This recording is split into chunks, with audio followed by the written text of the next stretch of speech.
Hi everyone. और मैं आपको बता देना चाहता हूँ कि आज जिस विषय पे हम चर्चा करने वाले हैं वो ये है कि क्या हम एक शरीर हैं।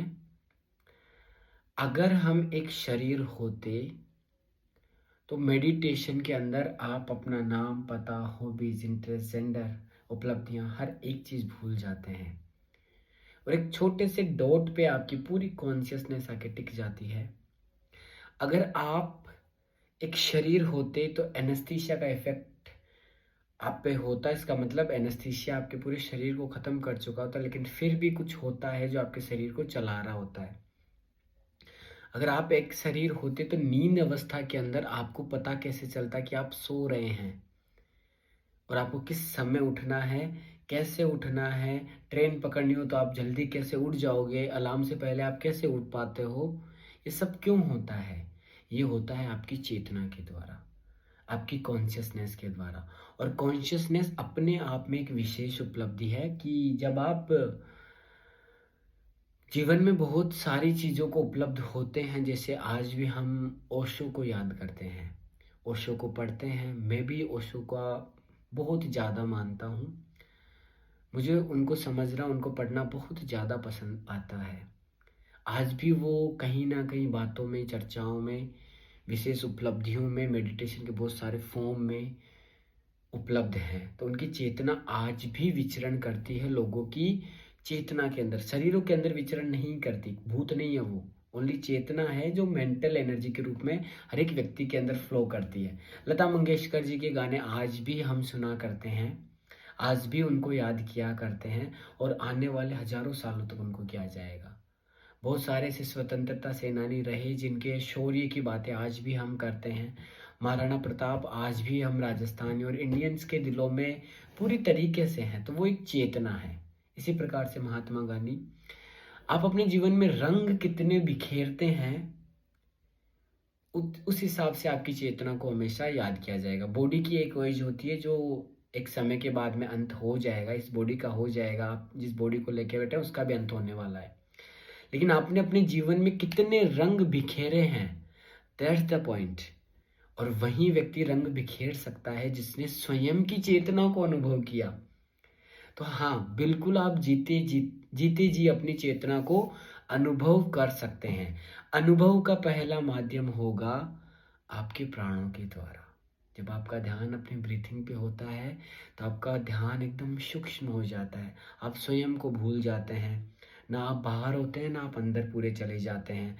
तब वो जो चेतना का फ्लो आपको महसूस होगा, यहाँ पे एक एनर्जी महसूस आपको होगी। जब आप गहरी नींद में होते हैं तब उसको महसूस कर सकते हैं। मेडिटेशन के अंदर आप अपनी कॉन्शियसनेस को महसूस करते हैं। और जब व्यक्ति उस फॉर्म में जाता है तो चेतना व्यक्ति से प्रकृति के स्वरूप ही हर एक चीज करवाती है। बिना चेतना को जाने व्यक्ति इस शारीरिक नीड्स के आधार पे, डिजायर्स के आधार पे, प्रिडिक्शन के आधार पे, एक्सपेक्टेशन के आधार पे भाग सकता है। लेकिन जब वो अपनी कॉन्शियसनेस को समझने लगता है तो व्यक्ति अल्ट्रिज्म की तरफ जाता है। वो बेहतरीन कार्य करने लगता है, अपने जीवन के विशेष लक्ष्य बनाने लगता है और एक बड़े प्रारूप के अंदर जनसंग्रहण का, वो कल्याण का कार्य करने लगता है। उनकी चेतना धीरे धीरे तृप्त होने लगती है और उन्हीं व्यक्तियों को लंबे समय तक याद किया जाता है जिन्होंने अपने जीवन में रंग भरा है। तो अब आपको डिसाइड करना है यहाँ बैठ के कि क्या आप ऐसे चेतना बनना चाहते हैं जो उसको लंबे समय तक याद रखा जाए। तो उसके लिए जो पहला नियम है वो है कि आप अपने ऊपर पूरी तरीके से ध्यान देना प्रारंभ कीजिए कि आप स्वयं से कितनी बार रूबरू हुए हैं। जितनी बार आप दूसरों से हटेंगे, दूसरों से सेपरेट होंगे, उतनी ही बार आप स्वयं से रूबरू होंगे। और जितनी बार आप स्वयं से रूबरू होंगे, आपकी चेतना के अंदर मिलने वाली ऊर्जा को आप महसूस कर पाएंगे। फिर आप अपने जीवन के अलग अलग रंगों को बिखेरते चले जाएंगे और एक विशेष अवस्था के अंदर आप पहुंचने लगेंगे। और जिस दिन आपके शरीर का अंत होगा उसके बाद भी आपको याद रखा जाएगा। तो यही फ्लो होता है एक चेतना धातु पुरुष का। योगिक टूल के अंदर बहुत सारे आपके उपनिषदों के अंदर, वेद के अंदर एक वर्ड का उपयोग किया गया है, चेतना धातु पुरुष। चेतना का मतलब होता है कॉन्शियसनेस, धातु का मतलब होता है फिजिकल बॉडी, ठीक है। पुरुष का मतलब होता है वो को आत्मा। तो जब ये तीनों मिलके एक दूसरे का समायोजन करती है, व्यक्ति अपने शरीर को शुद्ध करते हुए कॉन्शियसनेस के द्वारा उस सुप्रीम पावर या फिर अपनी आत्मा को पहचानने लगता है, तो वो कहलाता है चेतना धातु पुरुष।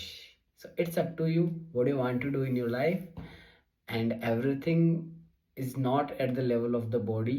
We need to think beyond our body, because ये फिलोसॉफी के अंदर आने वाला होगा। तो आपको साइंस और फिलोसॉफी दोनों का रेशियो मेंटेन करते हुए खुद को भी समझना है, शारीरिक क्षमताओं को भी समझना है, मेंटल प्रोसेस को भी समझना है। तो अपने आप को समझने का प्रायोरिटी सबसे पहले होनी चाहिए, क्योंकि शरीर बल प्रदान कर सकता है, मन आपको मेंटल प्रोसेस प्रदान कर सकता है, लेकिन शांति आपको आपकी चेतना प्रदान करती है। ना शरीर शांति दे सकता है, ना ही आपका मन शांति आपको देगा।